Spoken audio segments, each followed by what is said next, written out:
How's it going, guys? This is week 2 of Working Fans Wednesdays. You got producer Joe Holy on the shit, far we left. made it. You got the man they call Dave in the middle. You got AJ Strangebrew on the right. You can find us on Twitter at FansWorking. You can find us on WorkingFansPodcast.com and alleverythingentertainment.com. We're on Facebook at Working Fans Podcast. Email workingfanswrestlingpod@gmail.com. Instagram workingfanswrestling_pod. We have a Patreon. Patreon.com/workingfanspodcast. We're on Twitch if you didn't know. Fans Working. We are on almost every podcast provider you find. Apple Podcasts, Spotify, Google Podcasts. We are brought to you by WrestleTopia. You can find them on Twitter at WrestleTopia, WrestleTopiaTV.pivotshare.com. We are brought to you also by 482 OUR82 designs at gmail.com. If you want one of those shirts we're selling, you can get it through us. It was made by those guys. We brought ProWrestlingTees.com/Sal Rinauro. If you were a fan of Masters of the Universe and a fan of NWA Power, he has the shirt for you. And we are brought to you by the All Everything Entertainment Podcast Network. Facebook, YouTube, Twitter, All Everything Entertainment, alleverythingentertainment.com. We also, And if we're you get, this week, joined by a member. He is a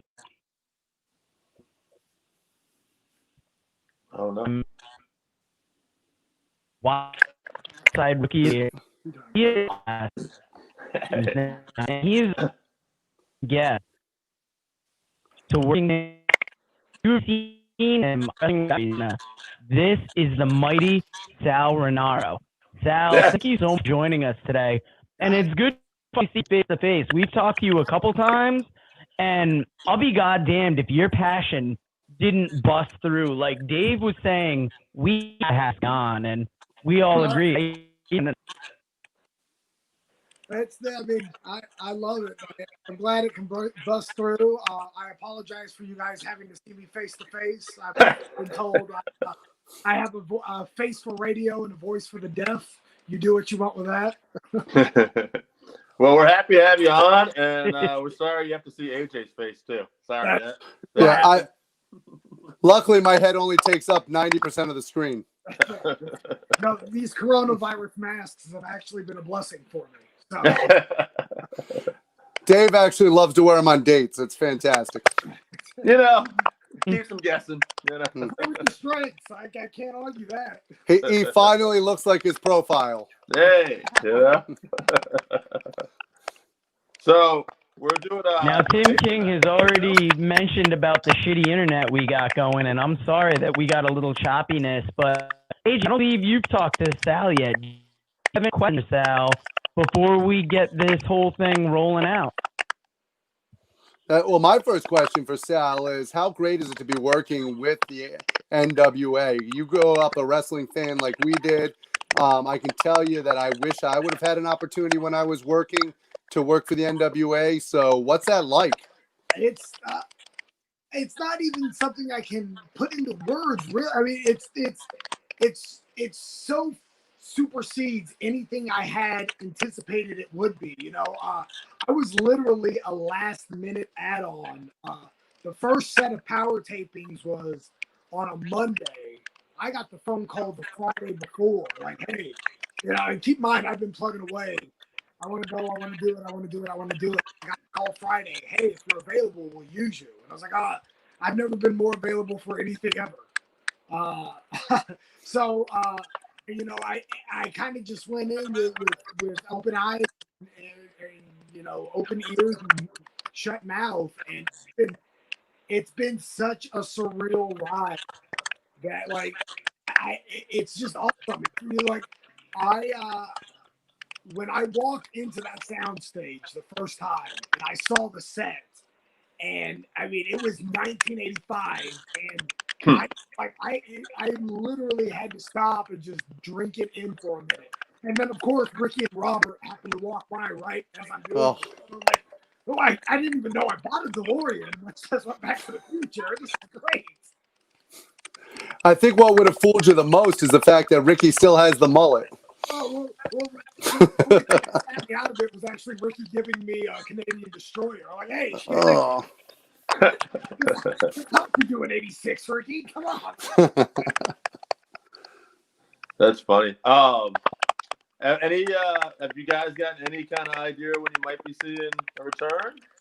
You don't have to let the cat out of the bag, but you know. Yeah, I mean, I can't confirm anything. I can definitely say there is progress being made.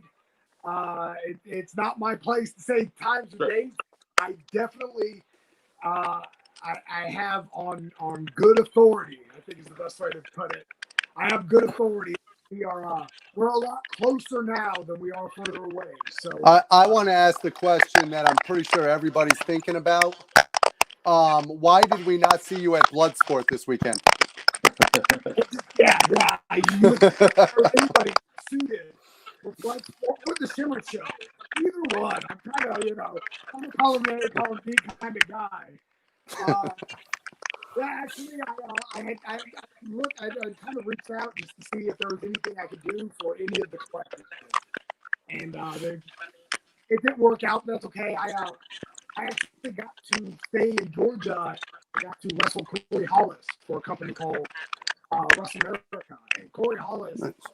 I remember, legitimately, the first time I met Corey was in Alabama in '09.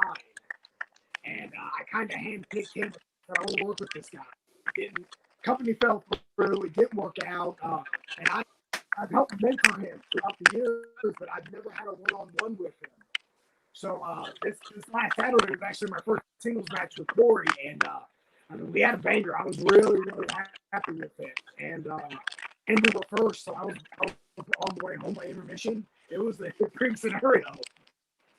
I think it's cool that Joe actually got internet from the first spaceship that would hit the moon this week in order to do the podcast. This is awesome. This will prove that the moon landing was real.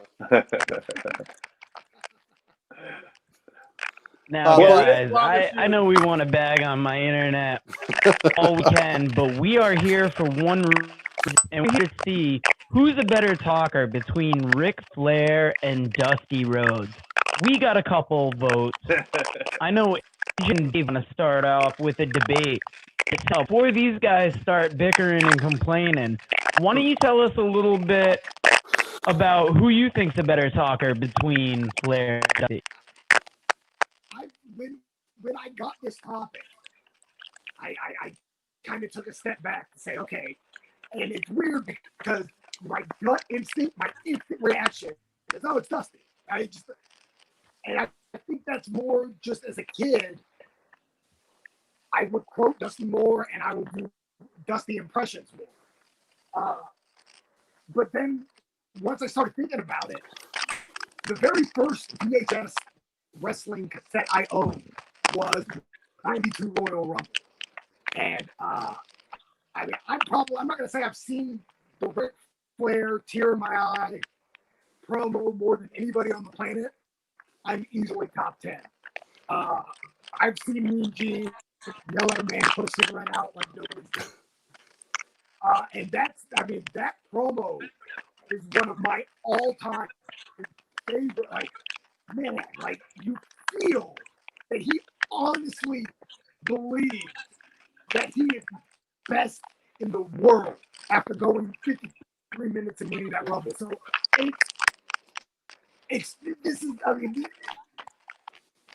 picking one is almost an impossible task. Because it's like my buddy uses this analogy a lot.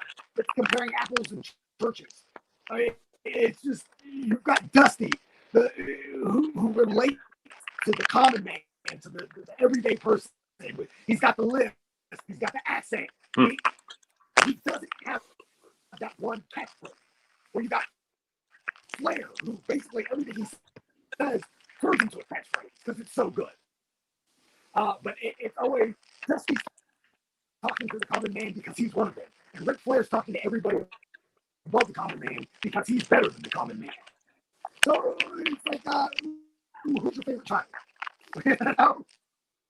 The difference to me was that basically Dusty was using a lot of the things in the 60s and 70s that were in jive talk and using a lot of the common speech to connect with people, whereas through time people have actually copied Ric Flair to actually become cool. Rappers these days even use Ric Flair's sayings in their songs to come across more over the top than they actually are, whereas it was the opposite with Dusty. I'll say this. I was just talking to George South before we went on the air, and I knew we were covering this topic, and George worked in the NWA so much, so I had to tell him, I said, do you have any Flair Dusty stories? Now, obviously, we're talking about them as a talker, but he put over their intensity. And just to give you like two stories about each guy, there was a charity basketball game that made on the internet recently where there's the NWA wrestlers versus the police, the Charlotte Police. And Dusty is on the team. And I guess George South is ready to go out. George made the team. He's super excited to play, charity basketball, have some fun. George, I guess, tells the story. So Dusty grabs him by the arm, and he looks over at the blonde afro, and he sees the scars on the arm. And Dusty says, "Don't mess this up for me, kid." And George said, "Dusty, I think we're just gonna have fun." And Dusty says, "It's never just about having fun, baby." So Dusty was turned on all the time. But then you had Ric Flair, and George tells his story about Flair would just go in the locker room and point to an enhancement wrestler or an underneath guy and go, "You, lock up." And he'd lock up with him, and that would be it. And he'd walk away. And he would do this all the time. And George said, "Why does Rick do that?" And Ronnie Garvin said, "Oh, you don't know? Rick does that because he wants to know who he's dealing with, and he can tell more in a simple lockup than anything else before he even gets to the match." He said that's why you'll see Rick won't even work with certain guys. So. It's also how he met girls at the Hilton at the bar. Well, that first lockup would really tell him a lot. Just stealing, baby, wheeling, dealing. Woo! So this is going to be we'll jump into the debate. We'll jump into the debate about these two guys. I'm going to play the first Dusty Rhodes promo I got. It's going to go a couple minutes here, but I've picked a couple from each guy to kind of represent what they do. And here's the first Dusty one. Few things to address, and so I want everybody to be listening. First of all, I'm going to be back of Larry Zabisco and tell the world out there throughout this country that Dusty Rhodes has never, ever done anything wrong to punish me of the American dream. If you have documents, if you have photos, if you have clues, if you have photos, if you will, to say that Dusty Rhodes, the American dream, has ever stepped over the bounds, if you will, then, baby, prove it. And that's the best way if you want the United States of America. Secondly, now, where Brother Animal come out here and talk in a different tone and got right down in your living room and told you what's going to happen to the powers of pain. So powers of pain, you better take that to the bank. Because when Animal said and Hawk said, this is a true fact. And then Ric Flair come out here knocking my public. He come out here and he talk about the way people Now, isn't it wild that these guys both were such big talkers, but they both had lists? Yeah. Yeah, that's interesting. You're right. Yeah, it's very, well, charisma. Yeah, and they had two different types of charisma.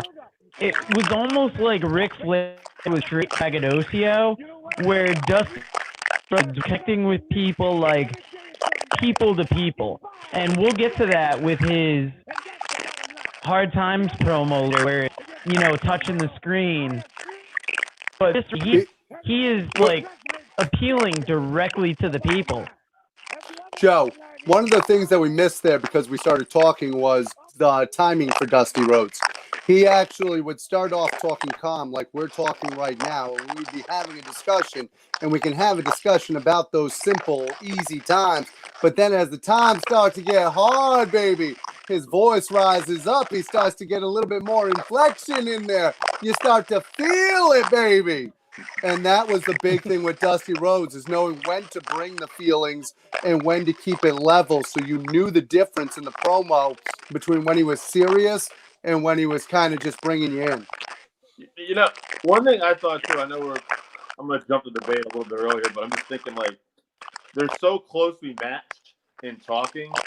One thing I thought in favor of Dusty was Ric Flair looked in shape.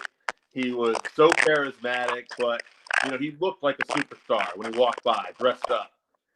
Dusty looked like the common man. Like, if he couldn't talk like that, you would have just thought he was like, you know, he looked like some guy you were going to run to at the bar. But boy, when he starts talking, wow, now there's a different presence. Now you feel like you're in the presence of greatness. And so to me, that's one of the things where I give Dusty that slight nod, because when you look what Dusty was working with, he got over the fact that he was the common looking man, you know, and still. I like that you guys keep saying this is going to be close, but I'm going to whoop Dusty's ass. Now,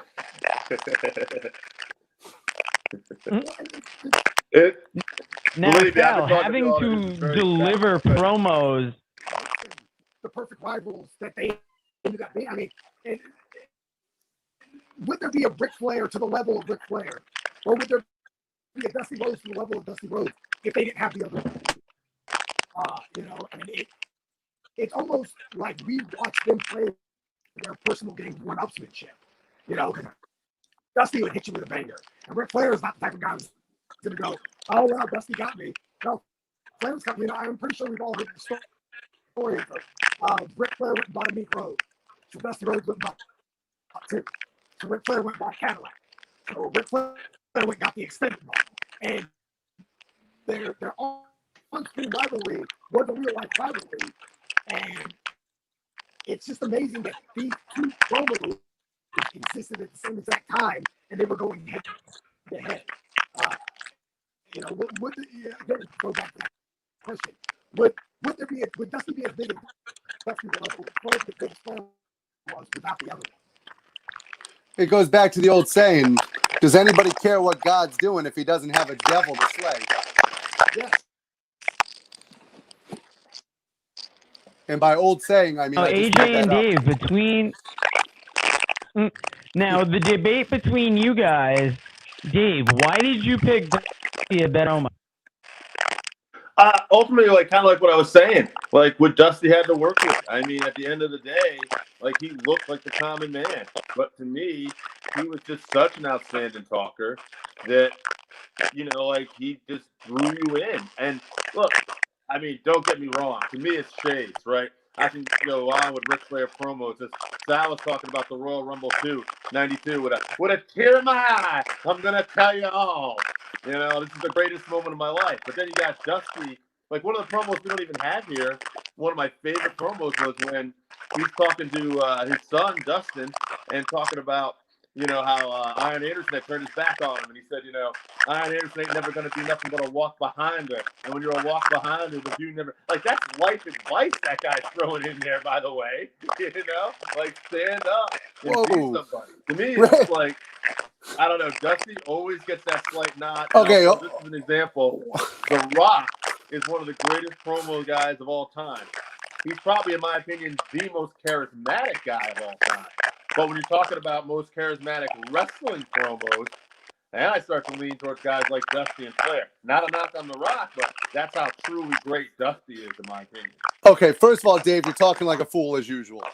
If you want real life advice is Ric Flair telling you to go out there, ride in a limousine, get yourself a jet, buy yourself some $3,000 alligator shoes, and the ladies and the money are going to come, my friend.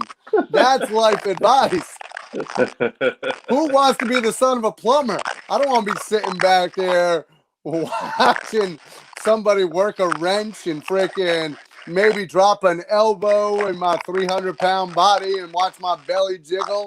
But that's where you're wrong. Because, yeah, that wasn't very exciting stuff, but Dusty did make me want to do that. I would have thought plumbing was the greatest job in the world. I'm like, when he was in the WWE and he was doing the polka dot treatment, Oh, I was God. like, oh, this is crazy. But he was doing those commercials where he'd come out working on the toilet. Yes, I thought it was so awesome. Sal, please share with us. So I got to work with Dusty for a few years after he left WCW. He opened up Turnbuckle Championship Wrestling down here in Georgia. And I'm not going to say we were buddies, but like Dusty always went out of his way to say hello to me. Like even when he got rehired by WWE, whenever I would do an extra spot, Dusty would always, take a time out. Hey, it's good to see you, boy. And I did, like. And so we got to a point where I could talk to Dusty about more. Like I got to mark out Dusty Rhodes, and not just being hey, like somebody would do. And I talked to him about his WWE stuff, the original Big Depth.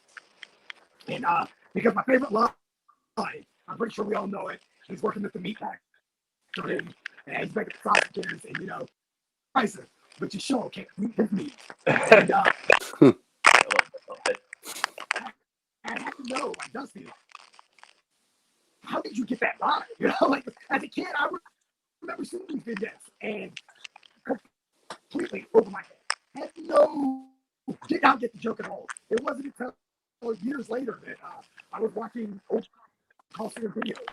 So, how did this make air? And sometimes when you got it, you just got it. I said it, and then he loved it. I said, Dusty, I need to learn how to get it. And he said, you can't learn stuff like this, baby. You just got it. And I've always tried to keep that in the back of my mind.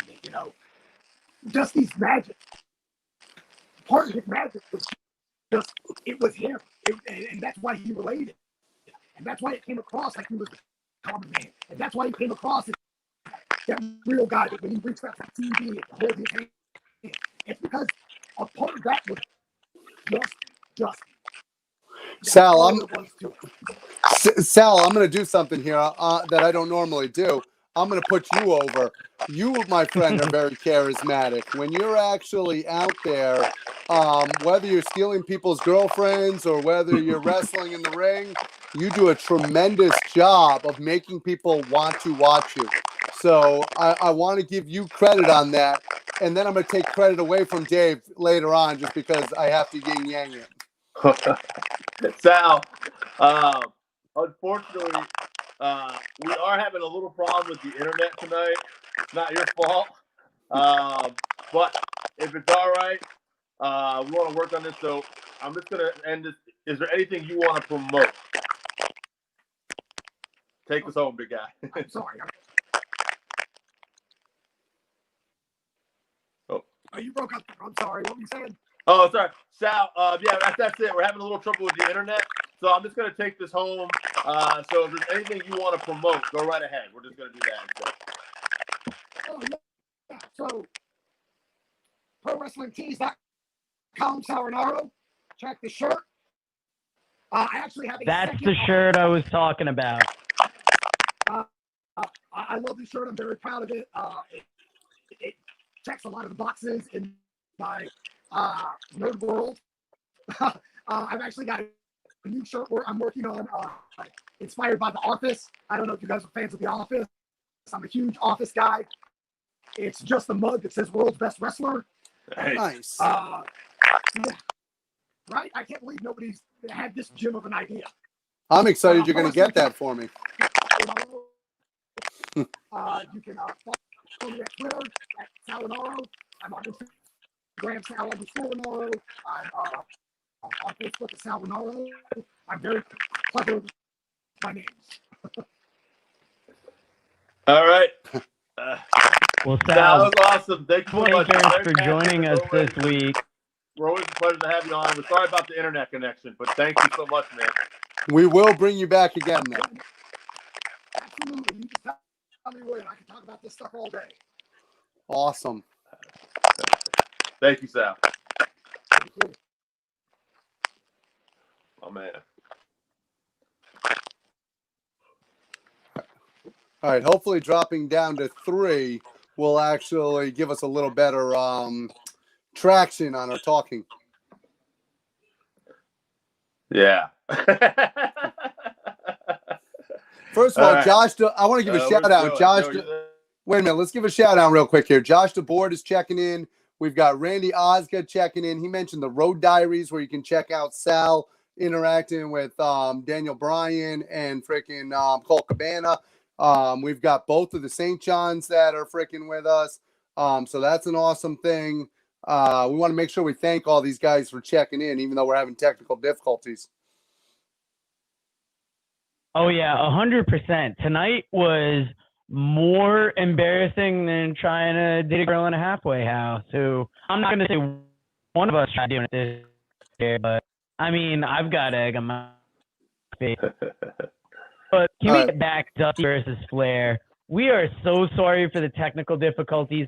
It's our second live week. We're not going to fucking press it, but I'm going to drop a Dusty promo on you and let us all kind of gather ourselves while we wait. Thank you, belts and fans. You can hear the response from our fans here because here is the one and only American Dream, Dusty Rhodes. Well, you know, that makes me a little bit ill watching that piece of tape. My super partner, Nikita Koloff, has no... That's right. Let me tell you about the one that I've known it. 12 years old. We might have aimed too high tonight. I think 2 of our internets are actually very smooth. Yes. I'm right next to my modem. To take away a lose. Who's too high tonight? I said we might have aimed a little too high. Yeah. That ain't gonna go. Yeah. Because now the I'm stupid, not happy. And that's when the Moonlight in Greensboro, North Carolina. I just told Sal we were sorry. I gotta think. He told me to go fuck ourselves.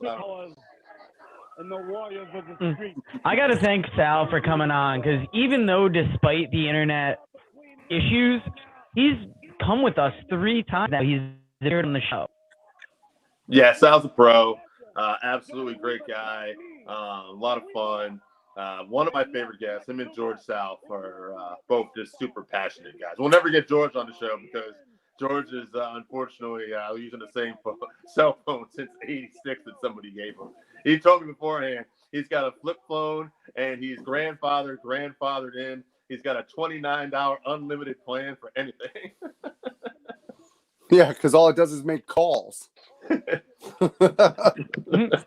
My God. When you're calling the same ring rats from 1986. Oh, hey, don't you say that about George. Fuck you. I'll fight you, asshole. I draw the line. He is a man of God, you ass. Yeah. Hey, seriously, how about those stories you gave me we got to tell? You know, where Dusty's telling him there's no play for funds and, you know, the lockups. George is a great storyteller. I don't know if I would want George on my basketball team. I don't really want the guy who's used to doing jobs playing with me. I'm not sure Dusty wanted him on his team either. That's why Dusty probably had to talk with him. Oh, man. Yo, I'll take this George South dude. George South daddy. Nice you better not embarrass the American dream because I will crack with. All right, can we get into this argument? Because quite frankly, I've been waiting to whoop your ass. It ain't going to happen, baby. Dusty. You're kind of like his wife now, but go ahead. Yeah. AJ's wife. Dusty Rhodes She's going to lay the law on you. Dusty Rhodes is nowhere near the talker as Flair. And if anybody's got a problem with that, put it on the bottom line down there. Ric Flair is the greatest talker in the history of wrestling. Not only could he work a match, but he could go into any territory, talk to any crowd. It didn't matter if he was in Minnesota, East Bumfuck, Kentucky, which I don't know if it's a real town, but it ought to be. If he's in Chicago, if he's in the frickin' Philippines, the man could go anywhere and actually get the crowd to pay attention to him and could talk you into the building. Dusty could only talk to you if you were an inbred hillbilly. Wrong. Absolutely wrong. Everything you just said about Flair applies to Dusty. Dusty could go up north. He could go in Russia. He could talk to his comrades, daddy, and he can lay some bionic elbows on some Russian bears. And there ain't a damn thing Ivan Koloff or any of you I don't know what I'm saying. That rat suit eating motherfucker Chapman Cole can do about it. Dusty Rhodes, baby. The Look at best, the best, the Zach best, Ric Flair with a tear in my eye. the best chance that Dusty had of communicating was at an all-you-can-eat buffet. He could do that too. Just because Ric Flair only ordered Now, ordered 50 chicken for protein and then ate just one chicken and then passed out.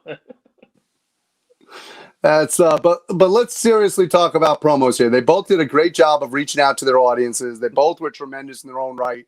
I think the difference is that Dusty, being the booker for most of his career, had a good idea as to what the storylines were going to be, where he was going with it, the direction in which to bring the promos. I think gave him a distinct advantage, because even when he was down in places like Tampa and stuff like that, you had promoters like Eddie Graham.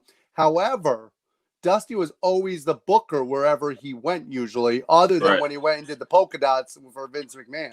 And the reason why he was the booker was because all the people that owned it, Terry, knew that Dusty was such a great talker, and he was so charismatic. We wanted to get this guy's ideas behind the camera. What's going on? We weren't going to ask Ric Flair. He didn't know what to do. I love the fact that Mr. Scott actually coming in there comparing Flair with Ahmed Johnson, the great Khali. Yeah, Ahmed Johnson, baby. To that I say, you're going down. Yeah. One of the great talkers of all time. And the great Khali, I'm not sure anything he's ever said, ever. Joe, what do you got for us?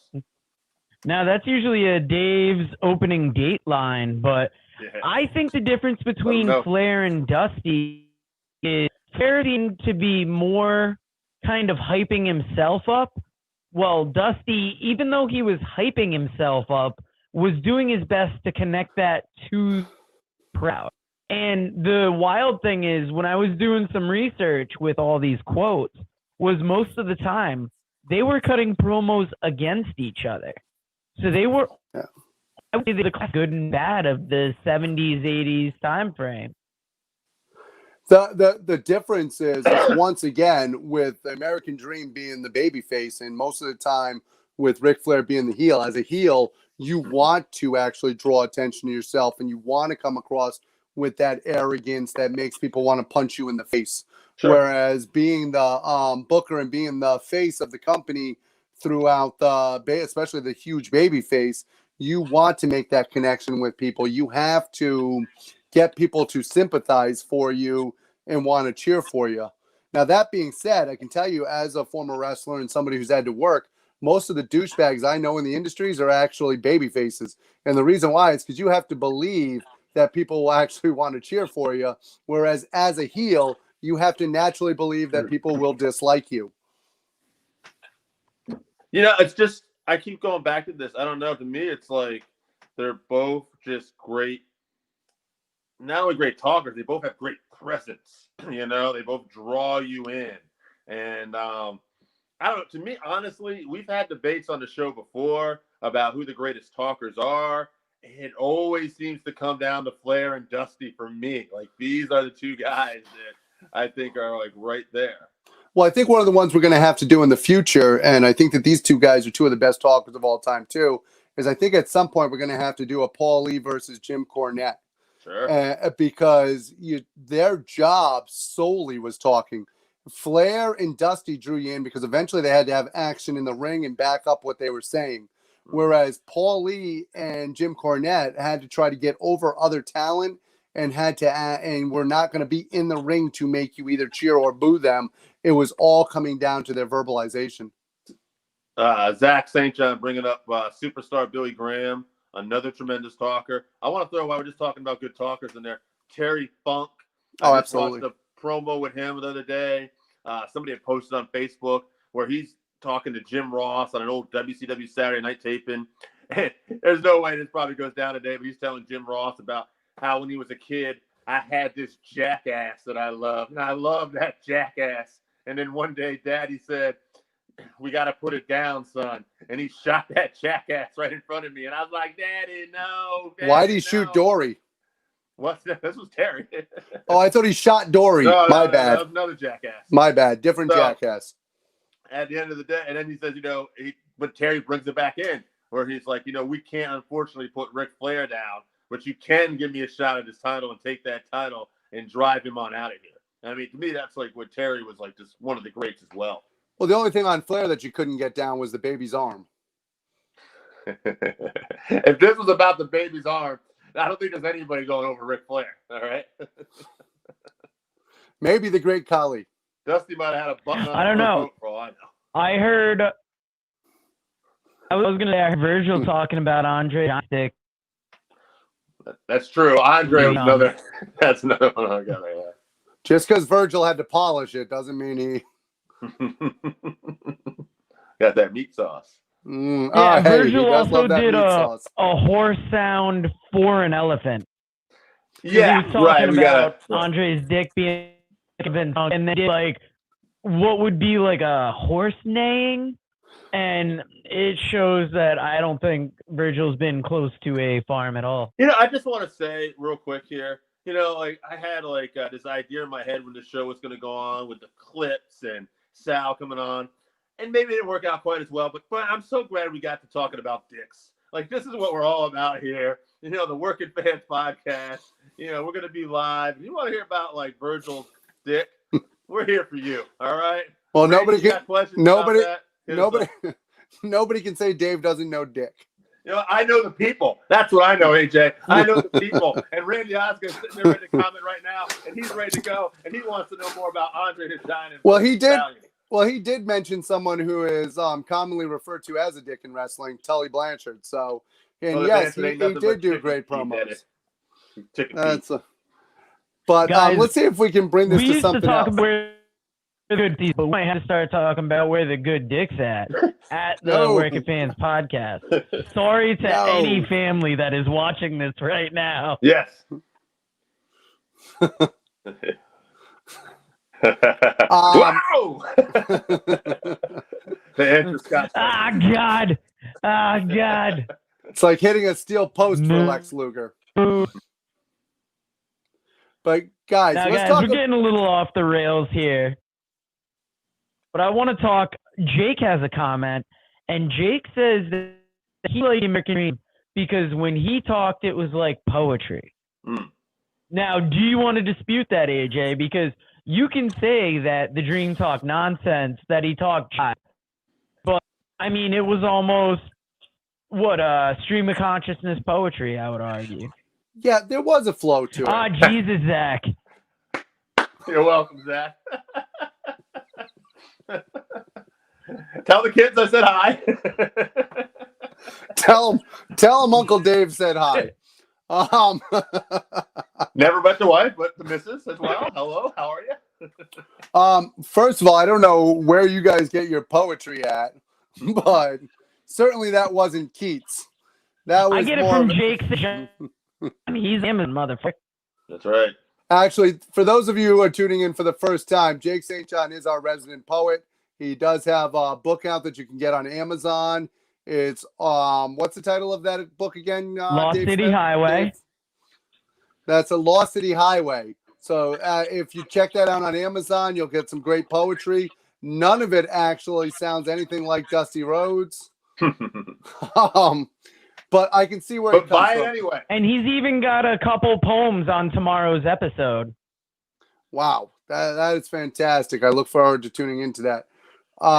If you want to tie in what we were talking about earlier and poets, Lenny Poffo. There's the guy who, I'm just saying. Dave, those who know the Lenny Poffo story. Hey guys, thank you for tuning in for our last episode on the All Everything Entertainment channel. We're going out with a blaze of glory. I was about to talk about how he could put his own dick in his mouth. So, Zach, I'm sorry you're watching this with the kids at the table, but they got to learn something eventually. Messed up. All right, Joe. We ended up picking some votes on this. How did this go? So Randy Osgood just asked me what my favorite promo is. My favorite promo, actually, believe it or not, is Ric Flair's retirement. Strangebrew promo from like a month ago. Any promo I've ever done is my favorite promo.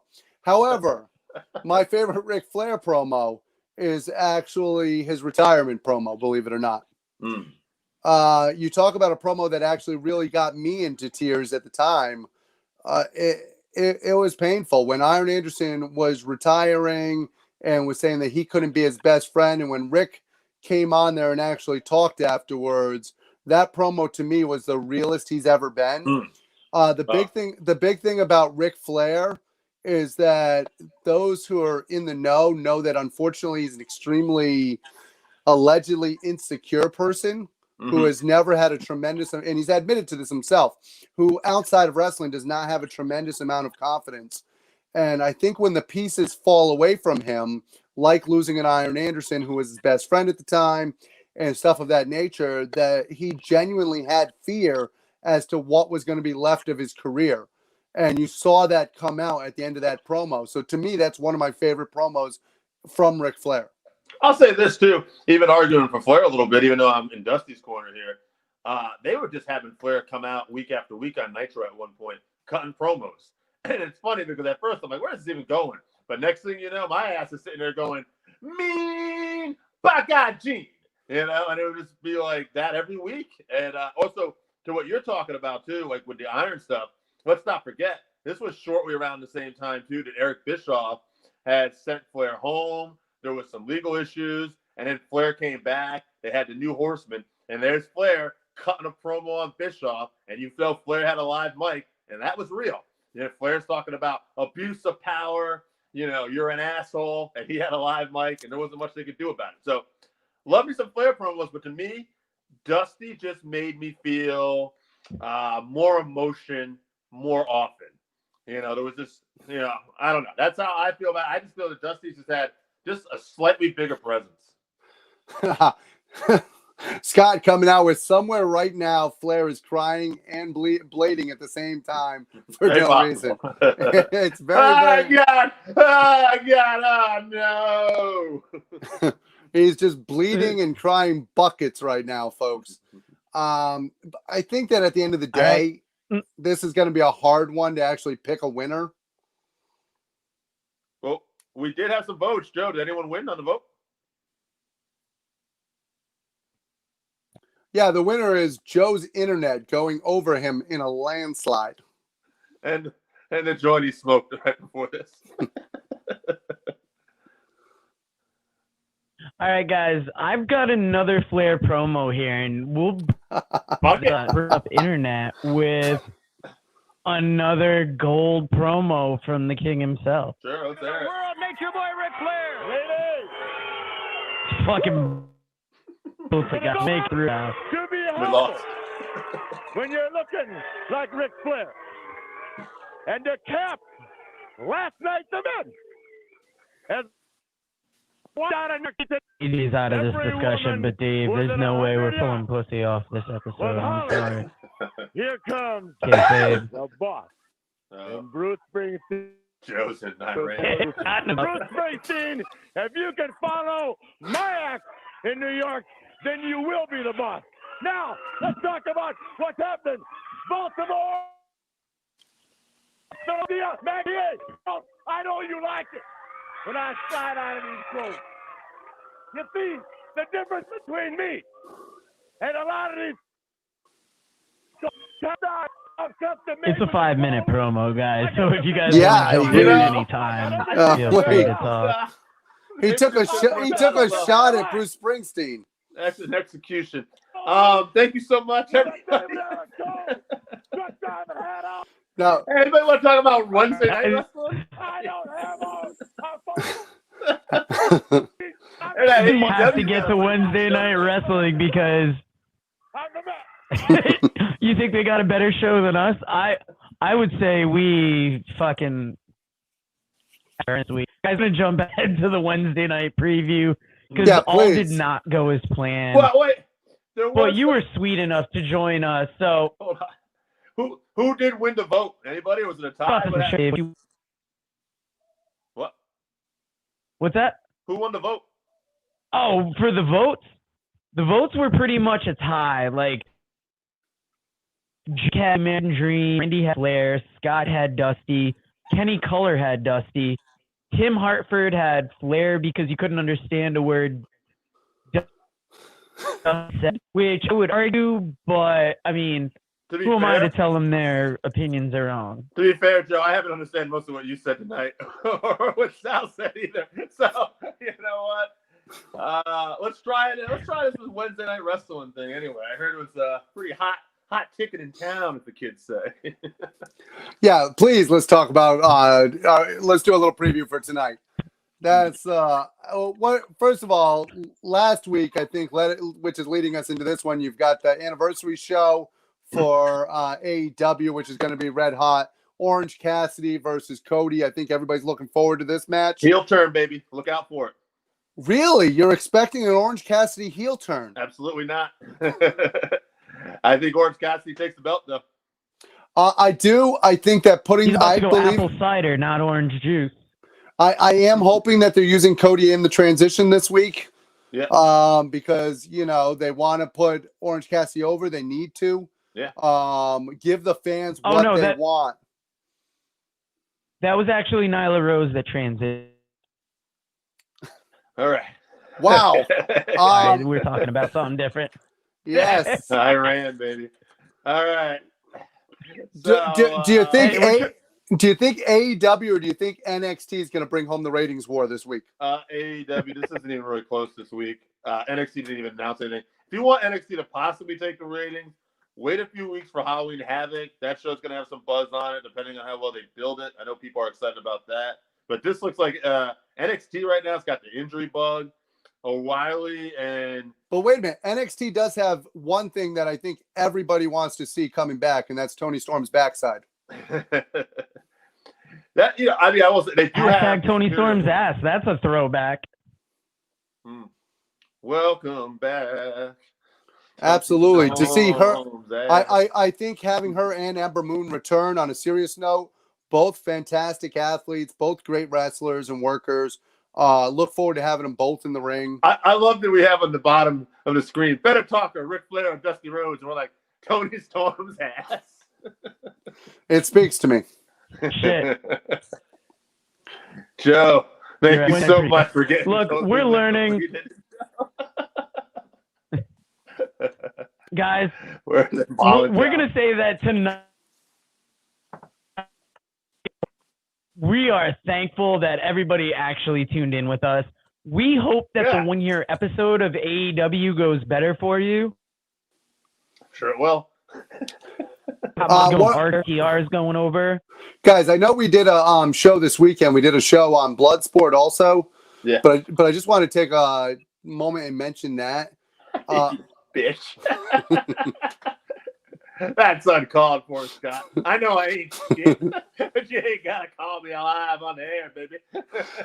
The reason why I'm mentioning Bloodsport is because in the long run, I would love to actually see from the Connecticut, New England area, an actual organization come to fruition where we put together something similar to Bloodsport, where we put on regular shows. I am a big fan of Bloodsport. I think the show went off awesome this weekend. And I saw a lot of things from a lot of athletes that were just absolutely incredible all weekend long. Chris Dickinson came in absolutely amazing. Scott trying to go heel on us here, and I'm trying to go babyface. This is I don't know how long this is going to last for. Dogs and cats living together makes no sense. But if you guys are interested and you would like to see something in the New England area similar to a Bloodsport with that strong style, hey guys, please hit us up. Let us know. Yeah, AJ's wife's got a ton of money. She supports guys, us. if you want to buy our shirt, there you go. workinshot@gmail.com. I promise those shirts are 100% better than the service tonight. And guys, we did our best to my show, but this was a bad beating off in front of your grandma. What would you guys say? On that note, wow. On that note, we promise to be back bigger and stronger next week.